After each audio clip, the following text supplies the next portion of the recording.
Bonjour, bienvenue sur le plateau télé du Salon de l'Immobilier, 36e édition. Sur ce plateau, nous allons discuter un petit peu des taux d'intérêt, du marché, de la difficulté, de l'accession à la propriété qui n'est pas toujours facile aujourd'hui. Je suis heureux d'accueillir Bérengère Dubus, secrétaire générale de l'UIC. Bonjour. Donc l'Union des intermédiaires de crédit. Et M. Jérémy Aubéry, directeur commercial du groupe FDI. Bonjour. Alors justement, ce marché, comment est-il actuellement? Est-ce que c'est vraiment tendu, c'est difficile pour l'accession à la propriété? Comment vous le sentez-vous? Je dirais que le marché s'est effectivement rétracté depuis quelques mois, notamment depuis l'été 2022.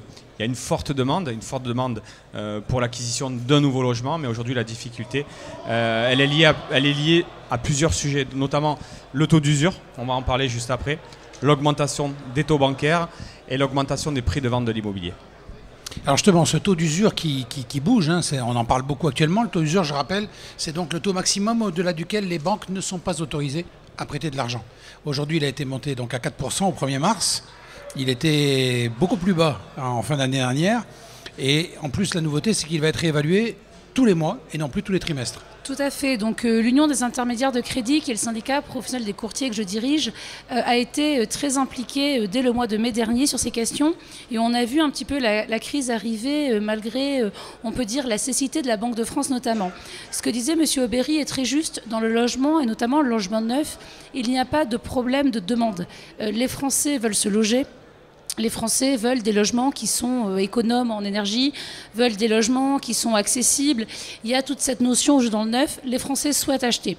Et finalement, le temps qu'on a perdu ne se rattrape jamais, tant dans l'immobilier que dans la vie. Donc les 9 mois qu'on a perdus à cause du taux d'usure, ce fameux taux au-dessus desquels les banques ne pouvaient pas prêter, mais qui était inférieur au taux réel du marché, a empêché des gens d'emprunter pendant 9 mois à partir de l'été 2022, comme ça a été dit. Résultat, aujourd'hui, ces gens reviennent sur le marché avec un taux d'usure qui a augmenté, sauf que les taux de crédit ont augmenté. En juillet dernier, on était à 1,60%, on est aujourd'hui à 3,60%. Donc ce temps perdu ne peut plus être résorbé, puisqu'on connaît l'inflation, on connaît bien sûr la hausse des taux de crédit. Et pour finir, dans le neuf, un des gros soucis c'est Action Logement, qui était un acteur paritaire, hein, le prêt patronal Action Logement, qui vient de passer de 0,50% à 1,50% et qui réduit encore les capacités d'emprunt. Donc oui, il y a bien une crise, et en aucun cas ce n'est une crise de la demande, mais bien une crise du financement. Oui, cette crise de financement fait que les taux bancaires vont augmenter, mais si le taux d'usure continue à augmenter, les taux bancaires vont continuer à augmenter. Donc est-ce qu'on n'est pas dans une spirale qui est quand même un petit peu compliquée? Alors je vais répondre à nouveau. Le taux d'usure en réalité suit le marché. Quand les taux sont à 3, le taux d'usure est à 4,50, puisque le taux d'usure c'est le taux maximum avec tous les frais relatifs au crédit. Donc quand votre taux normal est à 3, taux d'usure à 4,5 pour mettre les assurances, etc. Le problème, c'est qu'il y a eu tellement de retard où le taux d'usure est arrivé au taux nominal que pour retrouver l'écart historique nécessaire, il va nous falloir presque une année. Et puis, le taux d'usure a empêché les banques d'augmenter leurs taux progressivement comme elles devaient. Donc finalement, le marché désormais est faussé, puisque au lieu que ce soit les taux qui augmentent et que le taux d'usure suive, dès que le taux d'usure augmente, les banques essayent de rattraper leurs marges. Donc effectivement, les erreurs de pilotage qu'il y a eu vont continuer pendant encore, hélas, plus de 6 mois, je pense, à bloquer un petit peu le marché avant que ça se normalise. Et est-ce que c'est ce qui a impliqué que les banques, pendant tout un temps, ont refusé les crédits? Il y a eu vraiment pas mal de blocages au niveau des banques parce qu'elles attendaient que ce taux d'usure monte pour pouvoir augmenter leur marge, c'est un peu ça? Alors au niveau des banques, effectivement, il y a eu un désengagement des banques, de certaines banques, pas toutes les banques. Ce désengagement, en partie, vient du taux d'usure et on ne peut pas leur reprocher de ne pas vouloir vendre à perte. C'est-à-dire que quand le taux d'usure les empêcher d'augmenter leurs taux, alors que les taux directeurs de la Banque de France augmentaient, alors que le coût des matières premières augmentait, alors que le coût tout a augmenté, effectivement les banques ont préféré se protéger et pour ça n'accorder du crédit qu'aux catégories CSP+, aux catégories aisées. Donc on peut quand même se poser la question également de la responsabilité sociétale des banques, qui se sont dit nous devons moins prêter pour ne pas nous exposer avec la hausse des taux, mais au lieu de réfléchir à comment prêter moins mais de manière peut-être équitable, on dit nous allons réserver les prêts pour les profils à très haut revenu et pas pour les autres. D'où on rejoint un petit peu M. Aubéry, les primo-accédants aujourd'hui qui achètent dans le neuf se retrouvent de facto exclus du crédit complètement. Alors justement, comment ça se passe vous avec vos clients? Vous le sentez? Il y a une attente? Ils n'arrivent pas à trouver des crédits? Comment ça se passe concrètement vous avec vos clients? Aujourd'hui, donc, un promoteur immobilier doit avoir la capacité à proposer différents types d'accession. Aujourd'hui, notamment le logement PSLA, le logement primo-accession, le logement BRS. Donc, ce sont des logements qui sont vendus à des prix plus bas que le prix du marché, 30, 40, voire 50% en dessous du prix du marché. Donc, ces logements-là permettent à répondre à une certaine demande. Effectivement, aujourd'hui, l'augmentation des taux bancaires, l'augmentation du taux d'usure et donc les taux bancaires qui suivent, aujourd'hui, empêchent ces clients-là de devenir propriétaires. Mais aujourd'hui, ce qui est plutôt positif, c'est que le bien, l'immobilier, c'est une nécessité. Les clients auront toujours besoin de se loger, on aura toujours besoin de se loger. Effectivement, on traverse une crise économique, mais le logement va repartir. Il faut trouver des solutions. On doit discuter avec les organismes bancaires, on doit trouver des solutions pour aider nos futurs acquéreurs. Oui, mais alors on voit aussi que ça marche pour les primo-accédants, mais ceux qui veulent faire de l'investissement immobilier, ils ont le même raisonnement? Aujourd'hui, je dirais que les investisseurs, effectivement, ils sont en retrait. La rentabilité, il n'y a plus de rentabilité. Investir aujourd'hui dans l'immobilier neuf, la rentabilité elle a fortement baissé, effectivement. Pourquoi? L'augmentation des prix de vente, l'augmentation des taux bancaires. Aujourd'hui, ça nécessite un effort d'épargne conséquent pour un investisseur. Aujourd'hui, l'investisseur, il va plutôt se diriger vers un placement bancaire. Effectivement, c'est plus intéressant à ce jour, je dis bien à ce jour, d'investir donc en bourse que d'investir dans l'immobilier. Mais sur le long terme, le placement immobilier restera toujours le meilleur placement. Donc aujourd'hui, effectivement, la loi Pinel, c'est la loi qu'aujourd'hui qu'on propose aux investisseurs, n'est pas forcément adaptée, je dirais, pour faire un investissement immobilier. Donc il y a des choses qui sont en train de se discuter, qui vont peut-être être revues ou qui doivent être revues, parce qu'effectivement, les investisseurs, à ce jour, sont absents du marché. Alors je le disais en début de plateau, ce taux d'usure, maintenant il évolue tous les mois. Là, il est passé à 4%. Qu'est-ce qui va se passer le mois prochain? Qu'est-ce qui va se passer le mois d'après? Est-ce que du coup, pour les futurs acquéreurs, il ne faut pas se dépêcher parce que ça va monter?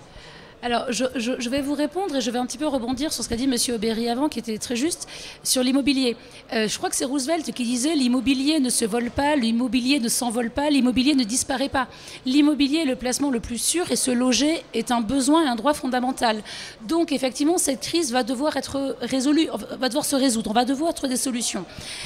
Au niveau des taux, les taux augmentent. Oui, j'ai acheté la première fois à 4,55 il y a 14 ans. Donc le problème, ce n'est pas la hausse des taux.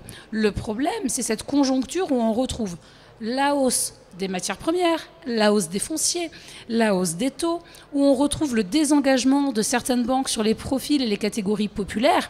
Et puis pour les investisseurs, on a oublié le HCSF. Le Haut Conseil à la stabilité financière est responsable de 90% des difficultés qu'il y a aujourd'hui sur l'investissement locatif. Pourquoi ?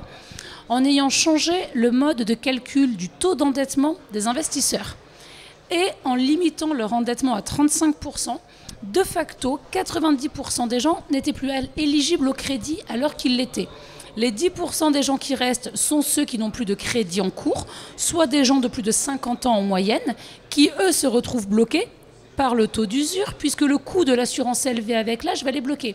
Donc aujourd'hui, autant le problème des primo-accédants est un problème qui conjugue une hausse des taux, un désengagement bancaire, la disparition des prêteurs sociaux que sont le Crédit Foncier, le Crédit Immobilier de France, la baisse de certaines aides comme la prime Action Logement. Autant sur les investisseurs, on est clairement sur une erreur de pilotage avec un blocage du HCSF. Alors, vous disiez justement l'endettement était à 35%, mais il y a quand même, on sait qu'il y a à peu près une vingtaine de pourcents de dossiers qui arrivent à passer, je dirais, et avoir un financement, même s'ils sont au-delà de 35% d'endettement. Le problème, c'est que j'ai fait les calculs au ministère du Logement, on en a discuté. Les banques ont le droit de déroger sur 20% de leur dossier à ce taux d'endettement, d'accord? Et sur ces 20%, elles doivent en consacrer, je crois, 70 ou 80 en primo-accédants. Mais quand vous faites 20% de 20% plus tout ça, finalement, c'est que 4% des primo-accédants qui vont arriver à dépasser. Donc, quand un banquier doit déroger aux 35%, est-ce qu'il le fait pour son client fidèle qui est médecin, quelle profession, qui va gagner 150 000 € par an et qui investit chez lui en permanence? Ou est-ce qu'il le fait pour la famille qui a des revenus qui sont tout à fait dans la moyenne nationale? Vous savez très bien pour qui il le fait. Donc actuellement encore, s'il n'y a pas une volonté politique de demander aux banques de mieux répartir l'accès du crédit. Finalement, on peut se dire qu'on a des promoteurs sociaux. FDI Promotion fait des biens en PSLA, en abordable. Il y a de la construction sociale. Aujourd'hui, il n'y a plus, hélas, de financement social. C'est peut-être là que le bas blesse. Mais justement, la promotion sociale, ce n'est qu'un petit pourcentage de la promotion. Vous ne pouvez pas tout basculer sur la promotion sociale. Effectivement, aujourd'hui, donc, quand on réalise une résidence, il va y avoir un certain pourcentage en logements sociaux. Il va y avoir donc du logement abordable et derrière, il va y avoir du logement en accession libre. La difficulté aujourd'hui, c'est de pouvoir sortir un projet. Pourquoi aujourd'hui, l'augmentation du coût construction, la guerre en Ukraine, etc., fait qu'on est obligé d'augmenter les prix de vente en accession libre pour pouvoir respecter un bilan, proposer une marge acceptable à une banque pour qu'on puisse réaliser le projet. Donc la difficulté aujourd'hui, elle n'est pas sur la demande, elle est toujours sur ce coût construction, augmentation coût construction, augmentation des taux bancaires, mais des taux bancaires pour les clients, mais pour les promoteurs aussi, qui aujourd'hui est une réelle difficulté pour un promoteur pour pouvoir répondre à une demande et respecter des budgets de nos futurs clients. Alors, si je reviens à la question, donc, où est-ce qu'on va aller? D'après vous, est-ce qu'on a déjà un ordre d'idée de là où on va? D'après les analyses qui sont faites, d'après les marchés, alors déjà l'immobilier c'est des cycles, hein. C'est des cycles de 5 ans, on est arrivé à la fin d'un cycle, il y a un nouveau qui va commencer, donc la baisse des taux ne sont pas pour tout de suite. Tout le monde analyse à peu près une montée jusqu'en septembre. Les taux devraient se normaliser à partir du mois de septembre, voire peut-être en fin d'année. C'est-à-dire qu'on va passer un cap à 4,55, d'après ce qu'on estime, pour se renormalisant les 4%. Mais je le redis, le problème des taux n'est pas grave en soi, finalement, si derrière, on n'avait pas la totalité de la hausse des prix, etc. Après, on a la chance d'être à Montpellier, il faut être quand même positif, dans une ville qui a toujours eu des politiques du logement qui étaient innovantes. On a des promoteurs, regardez les folies, regardez les programmes. On a de la qualité architecturale, on a beaucoup de programmes, c'est vrai, sociaux, hein, 30%, on a une mixité. Il y a une volonté aujourd'hui du monde de l'immobilier, je crois. Il y a une volonté politique. Donc finalement, j'aime dire que Montpellier est un laboratoire et que les solutions, nous allons les trouver. Mais il est temps peut-être autour de la table de réfléchir avec les banques, les financeurs, et de voir ce dont ont besoin ceux qui produisent des logements pour que les réponses que nous apportons en termes de crédit soient adaptées. Alors, qu'est-ce qu'on peut dire maintenant, je dirais, à tous les gens qui nous écoutent? Est-ce que c'est le moment? Est-ce qu'il faut attendre justement que ça se stabilise? Qu'est-ce qu'ils doivent faire les gens? Parce que je me mets à la place de chacun qui a envie d'acheter un bien immobilier. C'est quand même une question très très importante. Effectivement, aujourd'hui, l'immobilier, le meilleur placement est un placement sûr. Il vaut mieux aujourd'hui être propriétaire occupant que payer un loyer à fond perdu. Donc effectivement, les futurs clients ont tout intérêt aujourd'hui à venir nous rendre visite au salon d'immobilier, se renseigner, faire une étude de financement et se projeter dans un futur projet. Ah oui, alors attendre, c'est toujours une mauvaise idée. C'est ce que je dis à mes clients depuis 15 ans, c'est ce que j'applique. Aujourd'hui, attendre, ceux qui attendent une hypothétique, par exemple baisse des prix, la baisse des prix que vous avez peut-être constatée va être compensée par la hausse des taux. Tous les mois, vous payez un loyer à perte qu'il faut réintégrer au coût. Donc la première chose à faire, effectivement, c'est déterminer sa capacité d'emprunt, savoir est-ce que je peux acheter aujourd'hui, combien je peux acheter. Si je ne peux pas acheter aujourd'hui, qu'est-ce que je dois faire pour pouvoir acheter? D'où l'intérêt d'aller voir un courtier qui va avoir cette vision un petit peu plurielle. Et avec ça, aller après rencontrer des professionnels en disant voilà, j'ai tel budget, j'ai telle contrainte, j'ai telle exigence, j'ai tel besoin en termes de superficie, en termes de famille, et effectivement aboutir. Il n'y a aucun intérêt d'attendre en général et encore plus aujourd'hui. Eh bien, écoutez, merci beaucoup pour ces éléments. On espère qu'on a pu vous donner quelques pistes concernant cette hausse des crédits, la hausse du taux d'usure. Et ben, voilà, il faut essayer de se lancer, il faut aller voir. Donc, aller voir un courtier, aller voir des promoteurs et essayer de réaliser votre souhait d'investissement. À tout à l'heure pour un autre plateau du Salon de l'immobilier. Merci beaucoup. Merci.